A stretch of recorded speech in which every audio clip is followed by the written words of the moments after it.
So I was watching Kim Kardashian the other day, and as I was looking at her, the Lord spoke to me clear as day, and He gave me this word. So I know that if you're watching this, He wanted you to hear this. And I'm going to play the video for you at the end of this, but I want to give you what He gave me first, all right? So it's no accident that you're watching this. All right, check this out. 1 Corinthians 1:27. But God has chosen the foolish things of the world to confound the wise, and God hath chosen the weak things of the world to confound the things which are mighty. All right, now check this out. We're going to go to John 3:16, very familiar. For God so loved the world that he gave his only begotten Son, that whosoever believeth in him should not perish but have everlasting life. You know, the Bible says that the Lamb was slain before the foundations of the earth. He gave, all right, his only begotten Son. Remember that. Isaiah 46:10, declaring the end from the beginning and from ancient times, the things that are not yet done, saying, my counsel shall stand, and I will do all my pleasure. Pretty much God is saying that I'm going to do what I want to do, right? So in 1 Corinthians, it says God will use the foolish things to confound the people who think they're wise. John 3:16 says that he sent his only begotten Son. That was his idea. That was his purpose. So he sent his Son knowing that they were going to kill him. So that means that the people that killed Jesus actually, in a way, were used by God for his purpose and for his glory. I'm not talking about if they're saved or not. I'm talking about that God can use the foolish things to confound the wise. I want to open your mind wide open. Marcus, what are you saying? God used a flood in the Bible. He used the storm when Jesus was on the boat to teach the apostles something. He can use broke circumstances and people. He used Joseph's circumstances, his brothers betraying him, Potiphar's wife, all right, betraying him, lying on him to get him to where he wanted him to be. He used misfits, murderers, rejects, adulterers all throughout the Bible. He uses kings and presidents. Marcus, what are you saying? What's the point? He can use people that are not saved to accomplish something. All right, he used the Babylonians and the Assyrians at different times to capture the Israelites, to take them into captivity, to work out whatever he was trying to work out in them. He used the lions, right, with Daniel. He used the fire with the 3 Hebrew boys, because we're still reading these stories years later, being inspired by it, sermons being preached by it. So he used people that were not saved to accomplish his will. And that's where we're going with this.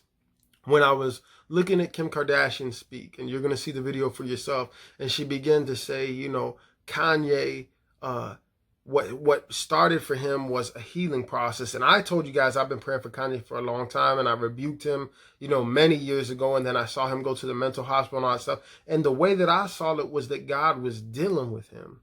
All right, his mother had already put seeds in him. And so when God got done dealing with him, what he decided to do was to seek God in the only way he knew how, which was his gift and his music. Religious folks in their ignorance will come in, oh, don't be deceived, and they will kill the seed. So check this out. What the Lord was showing me is that I will use whoever I want to plant the seed. I will use whatever circumstance I want to plant the seed. It's not always a man of God or a prophet of God. I can use, check this out, I can use the Illuminati, somebody just researching the Illuminati, obsessed by it, right? To make them feel like, man, this is scary. I need God.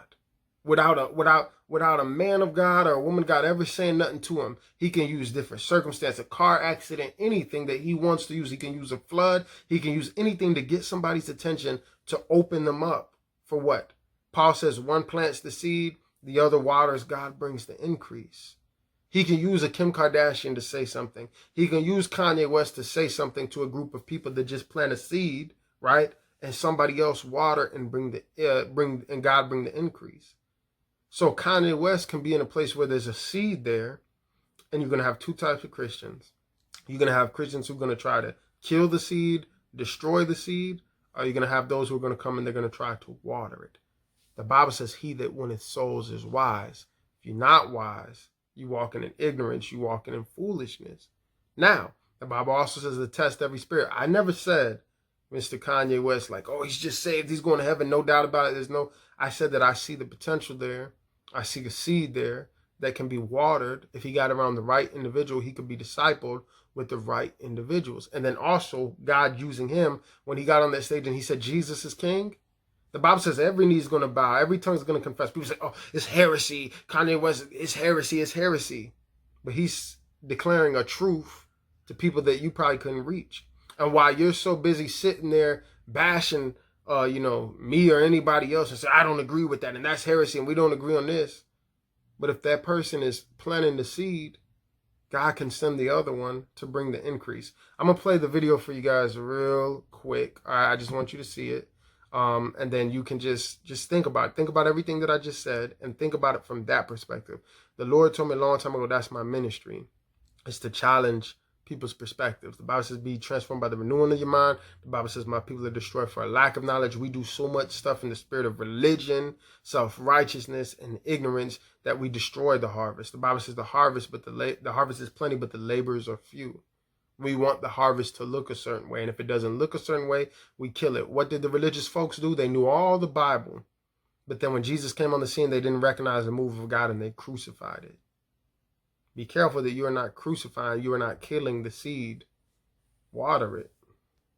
Kanye's Sunday service, because he created a church service with music that's turned into these really big weekly events. And we had David Letterman on the show, and I asked him about it, and he raved about it, actually. He came at a really early stage when it was just inside of a rehearsal studio. Yeah, Kanye started this, I think, just to heal himself, and it was a really personal thing, and it was just friends and family.